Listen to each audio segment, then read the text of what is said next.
Ya, tragedi terbakarnya kapal wisata Zahro Express yang menewaskan puluhan orang kembali mencuatkan perbincangan tentang bobroknya manajemen transportasi kita. Berbagai peraturan tentang keselamatan dan juga prosedur pelayaran memang kerap kali diabaikan demi menangguk keuntungan. Sebegitu murahkah nyawa manusia bisa dikompromikan demi keuntungan segelintir pihak? Kami akan coba mengulasnya malam hari ini bersama Ibu Ellen Tangkudung, Presidium Masyarakat Transportasi Indonesia sekaligus Ketua Dewan Transportasi Kota Jakarta. Terima kasih sudah datang Bu Ellen. Dan kemudian sudah hadir juga di studio kami saat ini ada Freddy Zakaria Kikau, salah seorang penumpang kapal wisata Zahro Express yang bisa menyelamatkan diri dan nanti akan berbagi perspektif dan cerita kepada kita malam hari ini. Terima kasih Freddy sudah datang dan mau berbagi cerita di CNN Indonesia malam hari ini. Tapi sebelum kita akan lanjutkan dialog, kita akan saksikan dulu paket pengantar berikut ini. Terbakarnya kapal wisata Zahro Express akan kembali membuka mata kita tentang bobroknya praktik pengelolaan transportasi kita. Kendati penyebab kebakaran kapal yang menewaskan puluhan orang ini masih diinvestigasi oleh KNKT, namun berbagai praktik lancung yang bisa membahayakan keselamatan pelayaran mulai disuarakan oleh banyak pihak. Salah satunya terkait data penumpang, di mana data yang tertera di manifest kapal dengan fakta jumlah penumpang yang menumpang kapal naas tersebut berbeda. Menurut pengusaha travel wisata yang biasa memberangkatkan wisatawan dari Pelabuhan Kali Adem ke beberapa destinasi wisata di Kepulauan Seribu, praktik seperti ini lumrah terjadi. Dalam keseharian saya mengelola travel, itu menurut saya hal lumrah ketika pengelola kapal yang bertanggung jawab dalam hal ini pengelola kapal, kemudian koperasi, kemudian syah bandar, dan pengelola terakhir kapal, koperasi dan syah bandar. Dan terakhir itu Polairut yang mengecek di setengah perjalanan ketika kapal berjalan, apakah sesuai manifest atau enggak. Pertama, ketika kapal belum berangkat, seorang kapten akan melapor ke syah bandar, pasti dicek lagi dong. Nah, realnya itu kan bisa dilihat, misalkan syah bandar manifest kapal itu 100, ternyata pas dicek lebih dari 100. Nggak mungkin nggak ada itu. Itu sering real banget terjadi. Di situ ada hengki-pengki atau kompromi. Yang jelas dinas-dinas terkait itu ada di sana bermain. Itu suka ada pungli di situ. Selain meminta maaf atas tragedi ini, Menteri Perhubungan sendiri akan memberikan sanksi tegas berupa pencabutan izin berlayar bagi pemilik kapal KM Zahro Express jika nantinya ditemukan kesalahan prosedur. Selain itu, Kepala Kesyah Bandaran dan Otoritas Pelabuhan Kelas 3 Muara Angke, Dedi Junaidi, juga telah dinonaktifkan. Direktorat Jenderal Perhubungan Laut memberlakukan pemberhentian per 3 Januari 2017 karena Dedi dianggap lalai dalam pengawasan sehingga terjadi kecelakaan kapal Zahro Express. Kepala Syah Bandar sendiri mempunyai kewenangan untuk menerbitkan surat izin berlayar. Sudah membebas tugaskan Syah Bandar, tetapi Syah Bandar itu akan kita klarifikasi, akan kita tanya sejauh apa policy atau SOP yang ada dijalankan di lapangan. Ya, kita dalam kesempatan ini minta maaf, kita sudah berupaya untuk menetapkan satu SOP, mengingatkan pada saat awal liburan ini masih kejadian. Ya, artinya memang ada suatu sekuen tertentu, ada aparat tertentu yang belum turut dengan apa yang kita harapkan. Nah, di hari berikutnya mungkin kita reward and punishment-nya akan kita terapkan lebih lugas. Terlepas apakah ada kaitannya dengan tragedi naas ini, pemerintah dituntut harus serius memberantas berbagai praktik lancung agar nyawa pengguna transportasi tidak harus melayang sia-sia. Budi Adiputro, CNN Indonesia.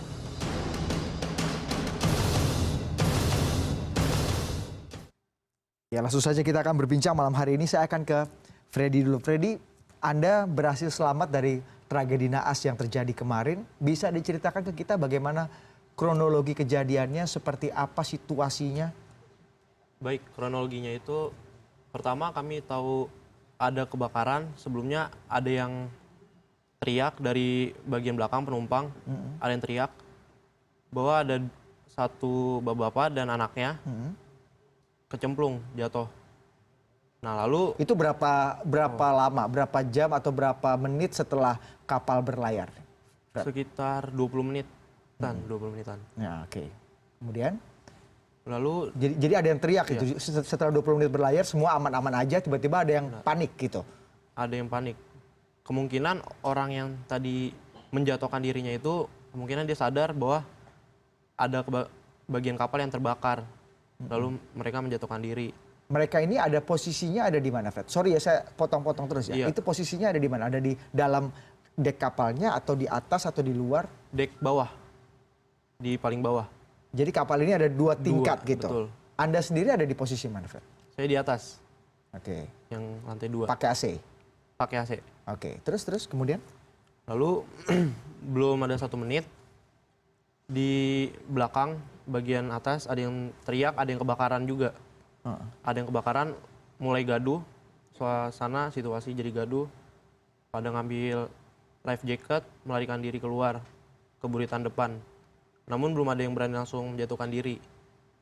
Ada 1 orang yang mancing, jadi mau yang jatuh semua yang lainnya. Itu berapa lama, Fred? Setelah dari mulai ada kepanikan, ada suara kebakaran, sampai akhirnya semua panik dan Anda sendiri menjeburkan diri keluar?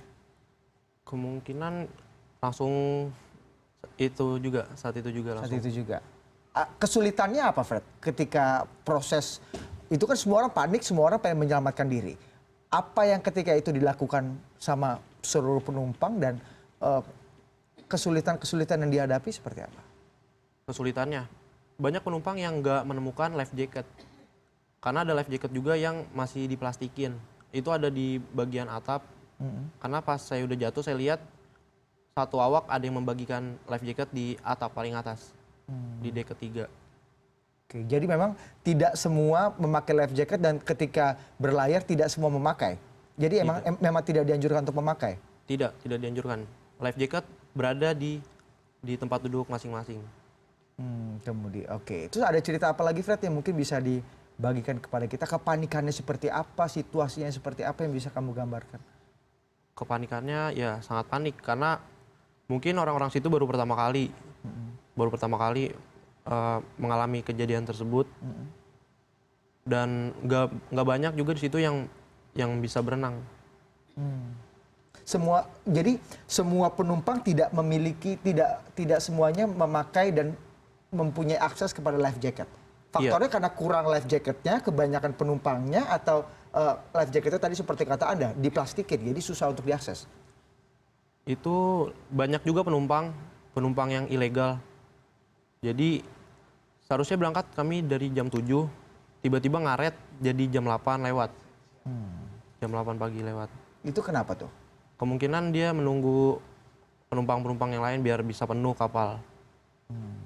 Seberapa nyaman sih kapal yang Anda tumpangi? Maksudnya dengan kapasitas ya, kalau kita bicara kapasitas ini kan yang dilaporkan 100 orang. Kalau ada 280 orang kan berarti kan kesesakannya lebih dari 2 kali lipat gitu. Anda merasakan hal yang sama? Kalau kesesakannya enggak, karena bangku yang disediakan itu banyak. Banyak Masih ada sekali. yang kosong ya? Iya, ada yang kosong. Masih ada yang kosong, Ibu? Masih. Freddy. Masih ada yang kosong. Anda juga kemudian ketika Anda setelah ada kepanikan, semua turun ke bawah? Atau ada yang menjebolkan kaca, atau ada yang merangsek ke jendela, atau seperti apa? Lari ke buritan depan. Oke. Yang dari bawah, dek lantai 1, mereka naik ke atas biar nggak kena api dari belakang, karena sambaran api dari belakang. Semua lari ke depan? Ke depan, ke dek yang paling atas di lantai 2. Oke. Kemudian Anda juga kabarnya sempat menolong orang yang kesulitan berenang ya waktu itu ya? Iya. Situasinya seperti apa? Tidak ada yang terjebak di dalam, tidak sempat keluar, atau semuanya bisa keluar ke buritan, tapi ada sebagian yang menceburkan diri atau tidak, dan juga ada yang sebagian yang bisa berenang, ada yang tidak gitu? Jadi ada juga yang tidak berani menyeburkan diri karena takut mungkin nggak bisa berenang. Namun kan ada life jacket bisa menolong kan, membuat mereka mengambang di atas air. Dan juga ada faktor lain yang bikin mereka terjebak di dek paling bawah, karena di dek yang lantai 2 itu penuh, menyulitkan pintu untuk ke dek 2 dari lantai 1 itu jadi sulit aksesnya. Seperti itu. Waktu itu ada arahan-arahan tertentu nggak sih, Freddy, dari awak kapal, kaptennya, atau apa namanya, petugas lah? Kalau saya mendapatkan info dari yang lain, itu jadi nakoda sendiri, dia melarikan diri duluan. Ada sisa 1 awak yang membagikan life jacket di lantai yang 3. Jadi situasinya waktu itu betul-betul mencekam, Ya, betul. panik semuanya, dan semua ingin menyelamatkan diri, tapi itu tadi. Kalau tadi dikatakan, saya sempat mewawancarai ke bagian dari KNKT yang menyelidiki, menginvestigasi hal ini, kabarnya pintu keluarnya hanya sedikit ya, dan Iya, betul. kecil sekali. Sangat Itu bisa kecil. diceritakan? Satu pintunya itu cuma muat 1 orang doang, nggak bisa 2 orang. Dan yang pintu belakang nggak mungkin bisa dipakai, karena sudah api udah penuh, asap. Terus pintu yang di buritan depan dari lantai 1 menuju lantai 2 itu saat ketika dibuka itu asap ngebul ke atas, langsung masuk ke dek lantai 2, menyulitkan untuk bernafas juga. Dan yang di bawah pasti sudah lebih Iya. lebih tersiksa lagi. Itu dia yang bikin mereka terjebak. Ada mungkin yang pingsan di dalam itu karena tidak kuat menghirup asap tersebut. Yang Anda alami ketika itu selain kepanikan, apakah situasinya begitu panas cuacanya, atau mungkin keadaannya panas, terus kemudian Anda susah bernafas, atau penglihatan juga agak sulit gitu? Apa yang kemudian bisa Anda visualisasikan ke kita? Kalau yang saya rasakan itu bagaimana saya itu harus bisa membantu saudara saya. Saudara saya banyak yang nggak bisa berenang, masih kecil. Kalau saya udah sering, makanya saya nggak terlalu panik gitu. Freddy pandai berenang. Pandai berenang. Ada berapa orang sih Freddy, rombongan Freddy sendiri? Saya 6 orang, 5 orang dari kampung, 5 orang Kecil-kecil lagi. dari kampung. 4 orang kecil, 1 orang dewasa. Belum tentu semua bisa berenang. Belum. Berapa tiket yang Freddy beli untuk bisa naik kapal itu? Tiketnya, Heeh. kalau saya udah bayar dari ini, dari travel, agen travel itu udah saya All kasih in DP. semuanya ya. Pokoknya tinggal naik doang. Namun sebelum kami naik ke kapal, kami dimintai biaya oleh nakoda sendiri 2.000 per orang. Nah, kami kasihlah 12.000 karena kami 6 orang. Namun yang kami terima tiketnya hanya 4. Hanya 4. Ada keterangan itu biaya untuk apa tuh, Fred? Kurang tahu juga, saya bawa tiketnya juga. Boleh ditunjukkan ke kita. Ini ditarik biayanya itu setelah Freddy sudah ada di kapal. Iya, Jadi di dalam kapal sebelum berangkat atau setelah berlayar kapalnya? Kemudian Sebelum ada yang berangkat. memintai uang. Nggak basah ya. enggak basah, udah kering. Ya. Ini mungkin Bu Ellen juga bisa lihat. Ini tiket kapal yang seharusnya sudah dibeli oleh semua penumpang ya, sebelum Iya. masuk harusnya sudah membeli ini dan sudah dijual. Boleh saya lihat Bu satu? Ini tiket KMP Zahro Express, fasilitas AC, musik, karaoke, tujuannya Angke, Pulau Tidung Angke, 79.000. Ini kapalnya jelas tertera di sini. Ya mungkin bisa di zoom in. Iya, ini tiketnya. Nggak basah ya? Apa Iya, udah kering? ini Udah saya Udah kering. kering. sudah dikeringkan. Ini tiketnya, dan harusnya ketika masuk ke kapal semua orang sudah punya ini, tapi hanya 4 orang yang Iya, diberikan. harusnya 6. Kami bayar kan 6 di agen udah travel, cuma di situ dimintain lagi. Katanya buat tiket. Ada alasan kenapa kan harusnya kalau sudah masuk kan berarti sudah punya tiket gitu kan. Betul. Berarti tinggal dicek aja tiketnya. Ada argumentasi apa yang dikatakan oleh awak kapal untuk menjual atau Anda harus membayar Bayar 2.000 lebih lagi? lagi. Kami juga bingung kenapa kami harus bayar gitu. Namun pas diberikan tiket, kami hanya mendapatkan 4. Tante Tiket saya, ini? iya betul. Tante saya komen sama awak kapal, kenapa dapat tiketnya cuma 4? Kami 6, kami bayar 12.000. 1 orang 2.000. Kenapa cuma dapat 4? Lalu awak kapalnya ini bilang, tenang aja Bu, saya ini nakodanya sendiri, nggak bakal diturunin kok. Jadi ternyata yang ngomong langsung ini nakodanya, nah situ baru saya tahu. Oh itu nakodanya. Iya, Yang menjual tiket langsung 2.000 iya itu mungkin ya. pungutan liar atau Iya, itu dia yang harus kita bahas nanti. Dan sebelum saya akan bertanya kepada Bu Ellen Tangkudung di sini, kita juga telah tersambung via telepon dengan Pak Bambang Ervan, Kepala Biro Komunikasi dan Informasi Publik Kementerian Perhubungan. Selamat malam Pak Bambang. Selamat malam, Mas. Ya, Pak Bambang, kita tadi baru saja mewawancarai salah seorang korban selamat, ada Freddy di sini, Pak, yang tadi sudah berbagi cerita lah tentang bagaimana cuplikan atau sedikit cerita tentang bagaimana kejadian naas yang terjadi kemarin. Kementerian Perhubungan sendiri setelah kejadian ini berlangsung, apa yang langkah sigap apa yang dilakukan Kementerian Perhubungan, Pak Bambang? Ya, jadi Pak Dirjen sudah melakukan langkah-langkah, ya, juga Pak Menteri, ya, antara lain bahwa salah satu instruksi Pak Menteri itu sudah meminta kepada PT Pelni dan PT ASDP untuk bisa mengoperasikan kapal di rute tersebut. Itu untuk upaya meningkatkan pelayanan, keselamatan dan pelayanan angkutan laut dari Jakarta ke Pulau Seribu. Jadi angkutan yang ada di Pelabuhan Kaliadem akan dioperasikan kapal ASDP dan Pelni. Sementara kapal-kapal tradisional lainnya yang biasa berlalu lintas di situ atau menjual tiket untuk Kaliadem menuju ke Pulau Seribu itu disuspend dulu atau tetap boleh beroperasi, Pak? Nah, ini akan dilakukan pengecekan secara detail terkait dengan masalah kelaikan kapalnya. Oke. Kami mendengar juga Kementerian Perhubungan sudah menonaktifkan ya Pak ya Kepala Syah Bandar Kaliadem. Pertimbangannya apa Pak Bambang? Yang dihentikan dari jabatan adalah KSOP Muara Angke. KSOP Muara Angke. Atau Syah Bandar, ya. Syah Bandar Muara Angke. Ya, Syah Bandar atau KSOP-nya Muara Angke.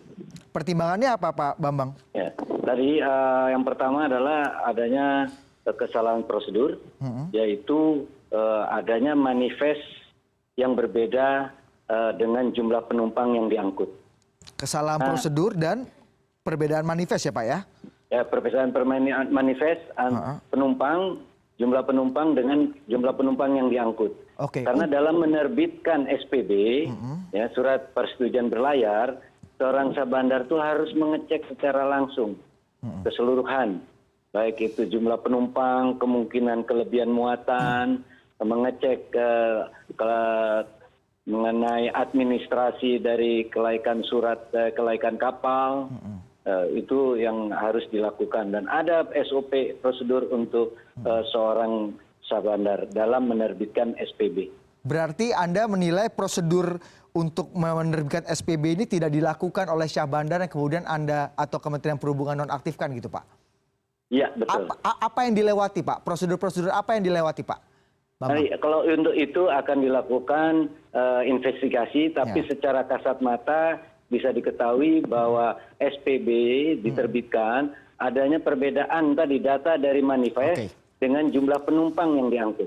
Oke, kita akan kembali bahas mengenai bagaimana evaluasi Kementerian Perhubungan dan juga fakta-fakta di lapangan terkait dengan ya boleh dibilang ada penyelewengan prosedur yang mungkin saja tidak berakibat langsung pada kecelakaan, tapi bisa saja jika dibiarkan akan berakibat langsung kepada kecelakaan transportasi lainnya. Tapi kami akan segera kembali usai jeda berikut ini, tetaplah bersama kami.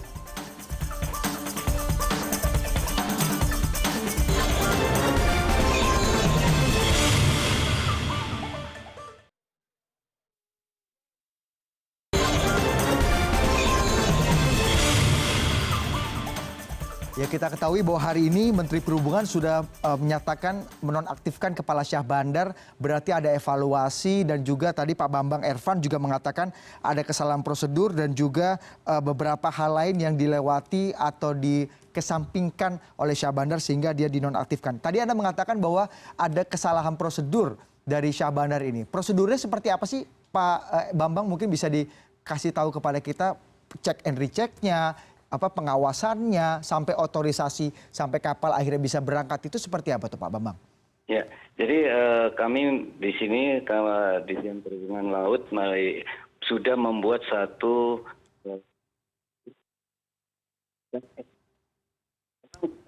ya, Pak Bambang. Tidak secara. Halo. Ya, suara Anda agak terputus-putus Pak Bambang. Boleh diulangi lagi? Mohon maaf. Ya. Dalam hal ini Dirjen Perhubungan Laut sudah mengeluarkan standar prosedur untuk penerbitan SPB.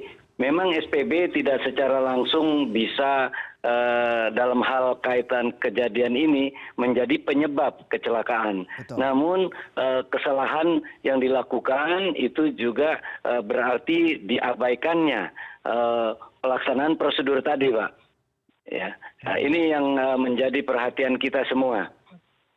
Gitu, Pak. Apakah hanya kesalahan atau ketika prosedur ini dilewati, apakah memang mutlak Syah Bandar atau otoritas pelabuhan yang punya quote unquote dosa di situ, Pak, meloloskan kapal yang sebenarnya melebihi kapasitas atau tidak sesuai manifest gitu misalnya? Atau pihak-pihak mana sih yang juga menanggung dosa, Pak? Kan kita belum mengetahui apa penyebabnya, Pak. Ya. Ya kan? Itu kalau untuk terkait dengan penyebab itu nanti KNKT Ya, yang betul. akan melakukan investigasi. Namun yang diinvestigasi di sini ada kesalahan prosedur tadi yang kasat mata dulu. Nanti untuk lebih mendalamnya juga akan dilakukan investigasi lebih mendalam. Tapi secara kasat mata sudah diketahui bahwa SPB dikeluarkan itu ternyata adalah manifestnya jumlah penumpangnya berbeda dengan jumlah penumpang yang diangkut. Oke. Itu.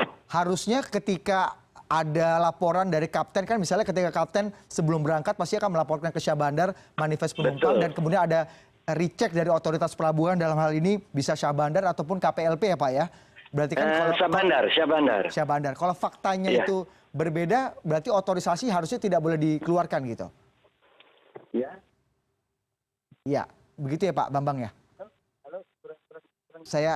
Kami mengalami kendala komunikasi nampaknya dengan Pak Bambang Evan. Saya akan ke Bu Ellen. Bu Ellen, Anda melihat ini terlepas dari investigasi KNKT yang masih terus berjalan, kita tidak mau menebak-nebak apa penyebab kebakaran kapal ini, tapi kalau kita lihat ini semua orang jadi melihat lagi nih Bu. Ini manifestnya berbeda, ada carut marut juga. Tadi ada quote unquote, tadi Freddy bilang kita udah beli tiket, harusnya kan sudah masuk, sudah beli tiket. Tapi ada pungli lagi nih, dijual tiket lagi. Anda melihatnya seperti apa Bu Ellen? Ya, ini tragedi lagi ya di awal tahun, di mana kejadian kecelakaan kebakarannya itu ya saya sangat prihatin dan turut berduka cita bagi keluarga yang kehilangan kerabatnya. Nah, tetapi di samping itu soal kecelakaannya kan kebakaran. Ya. Kebakaran sendiri kita belum tahu apa Betul. penyebabnya. Tapi setelah itu ternyata ada juga hal-hal yang lain yang ternyata itu Dosa-dosa lain itu, Bu, ya? ada kesalahan-kesalahan prosedur yang sengaja, itu pasti sengaja dilakukan, dan walaupun itu benar tidak terkait langsung dengan kecelakaan, tetapi harus sangat diperhatikan karena benar-benar ada hal yang nggak benar gitu di sini. Dan kalau dikatakan tadi itu dari Syah Bandar yang sudah dinonaktifkan, jangan-jangan ada lagi yang lain karena harus juga diinvestigasi, jangan-jangan bukan di kapal ini saja.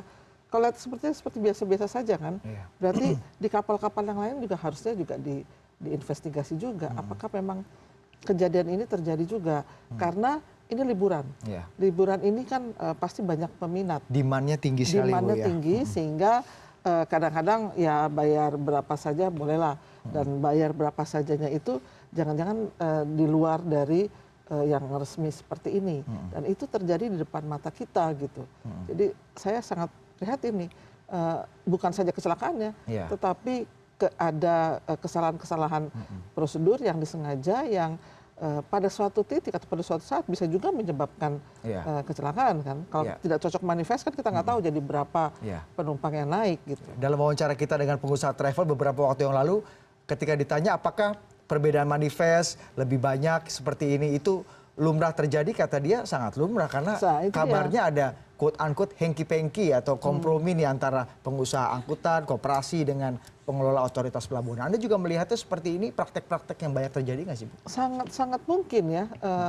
Saya bukan melihat langsung, tapi dengan peristiwa seperti ini dan juga apa yang disampaikan oleh Freddy tadi bahwa sudah naik kapal pun masih hanya dikasih 4 tiket dari 6 tiket. Itu kan bagian dari hengki-pengki itu. Yang 2 tiket nggak apa-apa lah, yang penting nggak akan diturunin kan. Nggak mungkin diturunin di laut kan. Tapi 2 tiket itu gimana laporannya? Nah itu bisa juga si nahodanya sendiri yang bermain. Bisa juga bisa siapa saja, harus itu pun harus diinvestigasi. Karena udah nggak benar nih, karena kalau misalnya bisnis seperti ini dibiarkan di DKI Jakarta. Ini kan di Jakarta. Ibu kota, Ibu, ya? Ibu kota. Kebayang nggak kalau itu terjadinya di ujung timur, di daerah kita, daerah laut. Banyak sekali perjalanan laut. Tapi untuk seperti kapal wisata, ini kan peminat untuk wisata dari Jakarta ke Kepulauan Seribu kan semakin lama semakin meningkat, Ibu ya. Iya. Apakah Ibu melihat infrastruktur pelabuhan, infrastruktur ketersediaan kapal, sampai ini banyak yang mengeluh, Ibu, bagaimana pelabuhan Kali Adem yang baru misalnya ini juga aksesnya sulit misalnya, atau banyak jalannya banjir, jadi orang disarankan untuk tidak pakai mobil, tapi kalau mau beli yang di Marina misalnya harganya mahal sekali gitu. Jadi seperti ini Anda, evaluasi Anda gimana, Bu? Ya, sebenarnya kami di Dewan Transportasi Kota Jakarta juga sudah mengevaluasi ini. Jadi kalau dilihat dari infrastruktur, kalau dari pelabuhan yang memang baru, Kali Ademnya sendiri, tapi akses ke sana memang masih melalui pelelangan ikan, perkampungan nelayan itu, Bu, ya? perkampungan nelayan yang tidak juga begitu nyaman.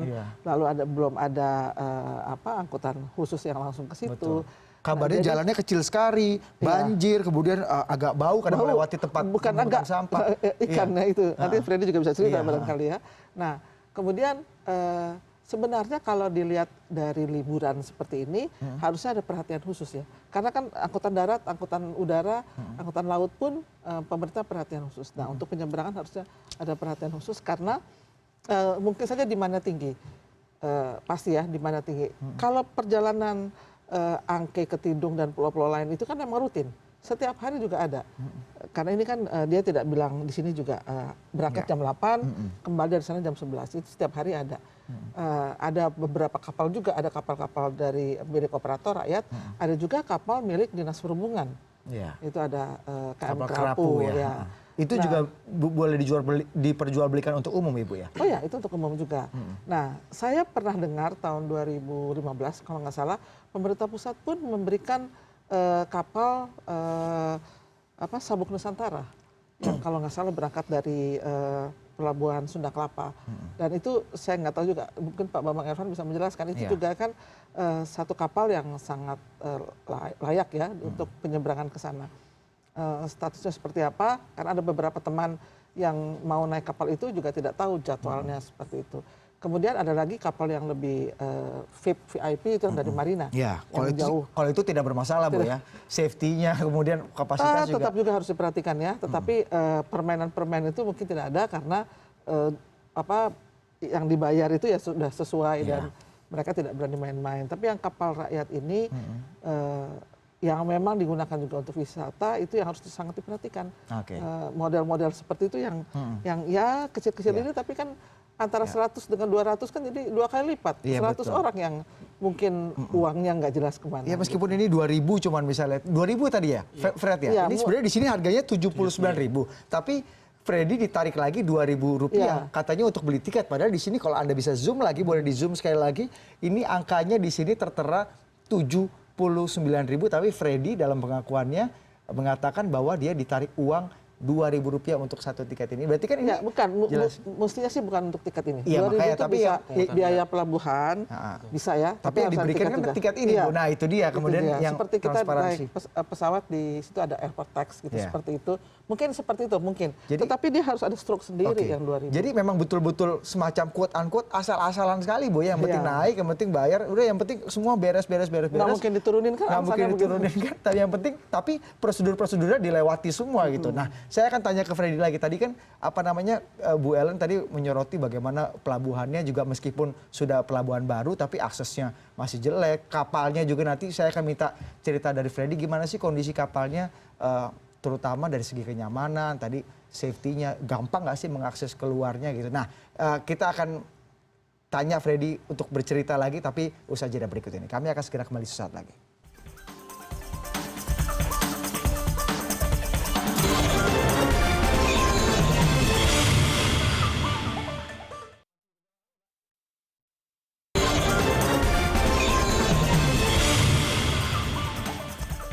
Malam hari ini kita tidak akan bicara, Bu Ellen, mengenai apa sih penyebab kebakaran kapal, tapi kita akan bicara mengenai bagaimana kenyamanan transportasi, bagaimana apakah prosedur-prosedur terutama safety. Ini kan apa namanya jasa untuk keamanan dan keselamatan kita gitu. Apakah sudah nyaman, terutama ini ibu kota Jakarta loh Ibu. Harusnya semuanya depan mata kita gitu semuanya ya. harus sesuai dengan regulasi, SOP dan juga safety dan kenyamanannya harus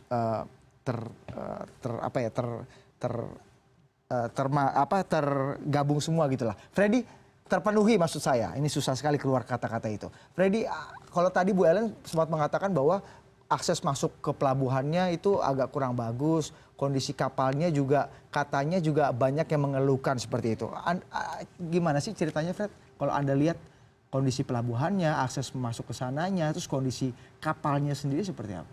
Baik, kalau kondisi kapalnya itu lumayan lah buat harga segitu udah lumayan karena ada AC-nya gitu. Karena banyak kapal yang nggak disediain AC. Jadi banyak penumpang yang tergiur kan enak, dingin, kena AC. Nah, itu dari segi kenyamanannya. Dari pelabuhannya itu lahan parkir sangat sulit. Dan untuk menjangkaunya itu juga sangat sulit juga. Itu Freddy ke sana naik apa? Naik taksi. Naik taksi. Susah ya? Mengakses pelabuhan itu Iya, susah? sempit, sangat sempit jalan. Jalannya sempit. Iya, 2 mobil doang, itu pun 2 mobil udah padet. Oke, untuk kenyamanan kapal sendiri lumayan? Ya lumayan lah. Ya dengan harga sekian ya. Karena kalau yang itu kan 45.000 cuman. 45.000. Kalau yang tanpa AC. Oke. Kan harusnya kalau tadi sempat berbincang dengan Pak Bambang Ervan, harusnya ketika semua penumpang masuk ke dalam kapal kan semua diberikan jaket keselamatan atau life jacket itu. Ini sudah dilakukan nggak oleh awak kapal tuh waktu itu? Mereka enggak, hanya meletakkan life jacket di belakang tempat duduk kami masing-masing. Setiap tempat duduk ada Iya. life jacketnya? Ada, cuma ada yang nggak dipasang oleh mereka. Yang di bawah saya kurang lihat juga, karena di bagian bawah saya nggak masuk, cuma itu seperti nggak ada ventilasi udara, jendela untuk melihat keluar. Karena kemungkinan kalau misalnya ada ventilasi udara di bagian bawah, orang-orang yang di dek bawah bisa menyelamatkan diri lewat samping, lewat jendela. Seperti itu. Iya, oke.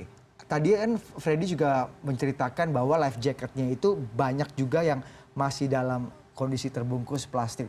Seberapa sulit sih kemudian penumpang dalam keadaan panik ya, situasi kan waktu itu panik sekali. Sulit nggak Freddy? Atau Freddy dapatnya juga masih plastikan? Enggak, itu udah ada di ini, disangkutkan di bangku belakang. masing-masing ya, di bangku kami. Susah nggak sih ngebukanya untuk yang masih ada di plastikan gitu? Yang di plastik itu ada di bagian atas, disimpan di atas. Oke. Di atap, iya. Itu juga ikut apa namanya menambah kesulitan ya bagi penumpang untuk bisa mengakses dan memakai life jacket. Karena saya lihat dari pas saya keluar, pintu yang dari lantai 1 mau ke lantai 2 itu saat dibuka, banyak orang-orang yang dari bawah itu nggak menggunakan life jacket. Mereka lari ke buritan depan tanpa life jacket. Terus ngambil dari dek lantai 2. Ngambil. Ketika kebakaran terjadi, Freddy kemudian lari ke buritan dan Freddy kemudian menceburkan diri. Iya, saya naik keluar dari room itu, naik ke lantai yang 3 yang atapnya. Di situ pun padat karena banyak yang naik ke lantai 3. Karena di lantai 2 itu sangat penuh. Iya. Keluar dari orang-orang yang keluar dari lantai 1 menyelamatkan diri keluar melalui pintu yang ke lantai 2 seperti Dan itu. orang banyak yang bertahan apakah menceburkan diri atau tidak menceburkan diri Iya. atau tidak gitu ya? Ya banyak yang tidak berani menyeburkan diri. Oke. Walaupun sudah pakai life Sampai jacket. Iya. akhirnya Freddy menceburkan diri, berapa lama Freddy kemudian diselamatkan juga sama orang? Siapa yang menyelamatkan Freddy waktu itu? Nelayan setempat situ. Namun saat kejadian tersebut, kapal nelayan yang saya lihat cuma 2 kalau tidak salah. 2 kapal nelayan, lalu banyak yang rebutan satu nelayan itu. Cuma yang satu lagi kemungkinan mereka memanggil bantuan. Kalau Freddy lihat ya, atau mungkin Freddy bisa saksikan, kita ketahui ada 25 orang yang meninggal dunia dalam peristiwa ini, masih ada 17 orang juga yang hilang. Kira-kira mereka yang meninggal dunia dalam peristiwa naas itu terjebak dalam kapal di dek bawah atau seperti apa yang mungkin bisa Freddy gambarkan situasi? Kalau kemungkinan menurut saya orang-orang yang hilang itu tidak ditemukan, mungkin dia terbakar habis karena mereka tidak bisa keluar dari lantai 1, dari dek 1. Karena emang situasinya itu asap memang sangat menutupi ini, pandangan juga sangat tidak baik untuk dihirup. Banyak yang pingsan, Sesak mungkin napas, ya? sesak napas. Jadi mungkin ada juga yang pingsan gara-gara sesak napas di lantai 1, jadi nggak ada yang bisa nyelawatin. Waktu itu ombaknya besar, apa airnya cukup tenang, air lautnya? Cukup tenang, tidak terlalu besar, jadi tenang. Karena lokasi tersebut itu dia masih di Muara, Kamal Muara, sebelum Masih di Teluk Jakarta ya? sebelum Terlalu ini jauh ya. pemecah ombak, sebelum pemecah ombak. Oh, Iya, sebelum- jadi sebelumnya Sebelum pemecah ombak. bersyukur. Jadi Oh, masih cukup saudara. dekat nih Bu ya. Iya. 2 mil. Oke, 2 jadi mil. kemudian bantuan juga cepat datang ya. Berapa lama sih sampai akhirnya Freddy diselamatkan? Kalau saya kurang dari 20 menit lah berenang di situ, baru ada Berenang, kapal. dia berenang tanpa life jacket. Tanpa life jacket? Iya, betul. Kenapa Anda tidak pakai life jacket waktu itu? Baik, pertamanya saya udah dapat life jacket, itu pun saya nemuin dari depan pintu keluar, baru saya nemuin, saya pakai. Saya naik ke lantai 3, saya menjatuhkan diri. Saya melihat pas sudah di bawah ada saudara saya, adik sepupu saya yang paling kecil. Dia nggak menggunakan life jacket, dia bareng abangnya hanya pegangan life jacket. Lalu saya kasih life jacket saya biar dia yang pakai. Oke. Seperti itu.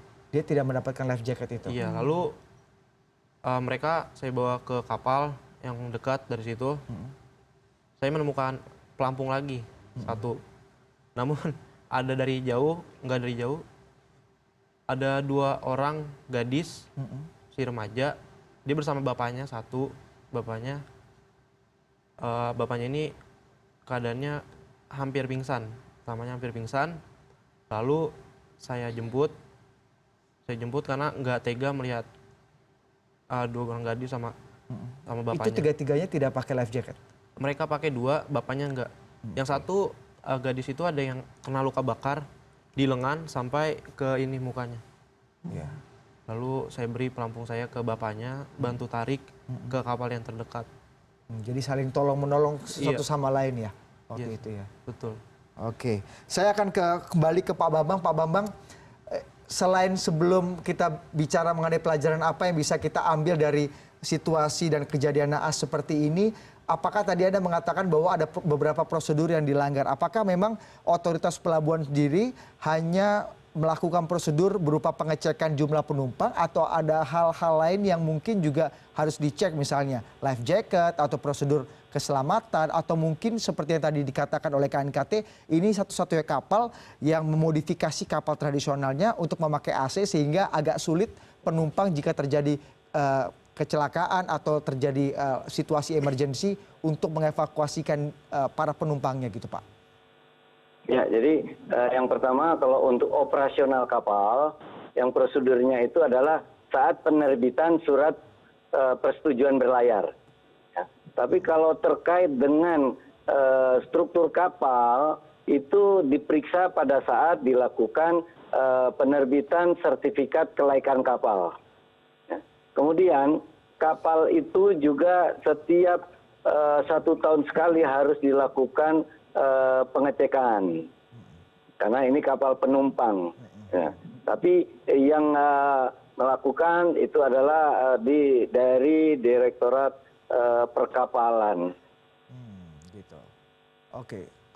Tapi Kementerian Perhubungan sendiri mengakui atau melihat nggak sih atau menyadari nggak sih Pak bahwa terjadi pelanggaran-pelanggaran, kompromi yang ada di lapangan sehingga prosedur keselamatan itu betul-betul acap kali diabaikan gitu Pak Bambang?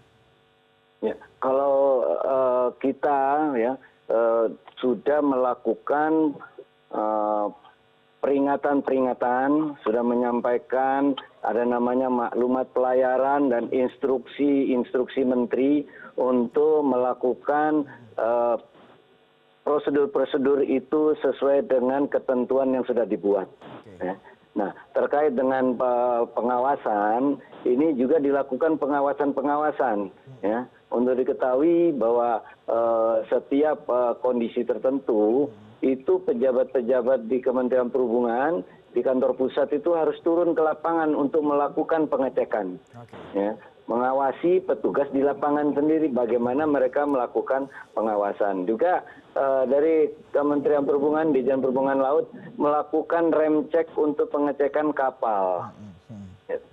Jadi mekanisme itu dilakukan. Ya. Oke, belajar dari pengalaman ini terakhir Pak, apa yang kemudian perlu dipertegas lagi oleh Kementerian Perhubungan sehingga kejadian-kejadian naas yang tragis seperti ini tidak perlu lagi terjadi Pak? Ya, pertama kami di internal ya melakukan self investigation, ya kan, melakukan pengecekan ke dalam apa yang harus dilakukan untuk lebih meningkatkan lagi. Tadi. Ya, yang kedua, tadi sudah saya sampaikan di awal bahwa Menteri Perhubungan langsung memerintahkan PT PLNI dan PT SDP untuk menyediakan kapal melayani rute tersebut dengan kapal yang bukan termasuk non-convention vessel. Ini yang kita lakukan. Nah, tanpa bermaksud apa-apa juga kami mengharapkan masyarakat untuk ikut melakukan pengawasan. Jadi masyarakat bisa melaporkan apabila tadi ada pelanggaran-pelanggaran walaupun tidak langsung terkait dengan masalah keselamatan, seperti contoh adalah ditarik beberapa kali biaya yang tidak ada bukti, itu bisa dilaporkan juga. Apalagi kalau terkait dengan masalah keselamatan.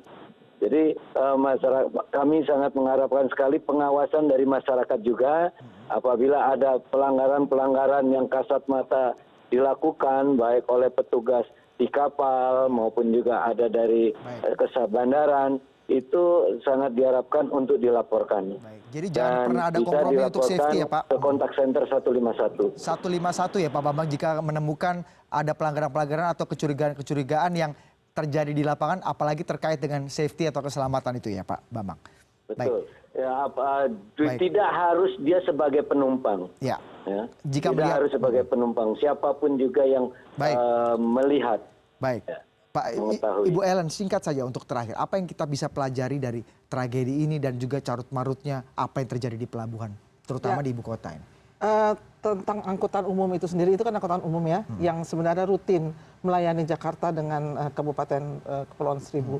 Nah, itu sendiri sebenarnya sudah diusulkan oleh Gubernur DKI untuk dilakukan bisnis seperti Transjakarta. Jadi tidak ada lagi permainan jumlah penumpang. Maksudnya dibayar, operator-operator kapal itu akan dibayar dengan rupiah per mile. Jadi pokoknya mereka menjalankan saja sesuai dengan SOP, sesuai dengan peraturannya, dia akan dibayar perjalanannya. Tetapi itu sampai sekarang belum dilakukan sehingga mereka masih bermain dengan jumlah penumpang.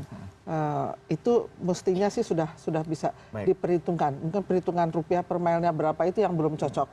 Nah, itu akan diberlakukan di kapal miliknya DKI sendiri dan juga akan diajak juga operator-operator. Jadi mirip seperti dengan Transjakarta. Itu untuk menghilangkan model bisnis yang carut-marut seperti ini sehingga ada bahwa kelebihan penumpang itu menjadi keuntungan dari hengki-pengki itu atau operator atau siapapun. Itu tidak terjadi lagi gitu. Yang paling penting tidak boleh ada kompromi sedikit pun untuk masalah safety. Kalau untuk safety itu memang itu yang utama. Pokoknya SOP harus jalankan, semuanya berdasarkan safety. Kapal itu dibayar sesuai dengan perjalanan dia saja. Baik, gitu. Bu Ellen terima kasih. Mudah-mudahan apa yang kita harapkan itu terjadi. Freddy juga terima kasih atas perbincangannya malam hari ini. Mudah-mudahan kapok naik kapal? Oh, enggak kapok ya. Tetap mau berlibur juga ya. Tetap kalau ada kesempatan naik kapal akan naik kapal lagi. Iya. Oke, terima kasih Freddy atas perbincangannya malam hari ini. Terima kasih Ibu. Terima kasih juga Pak Bambang Ervan atas perbincangannya malam hari ini.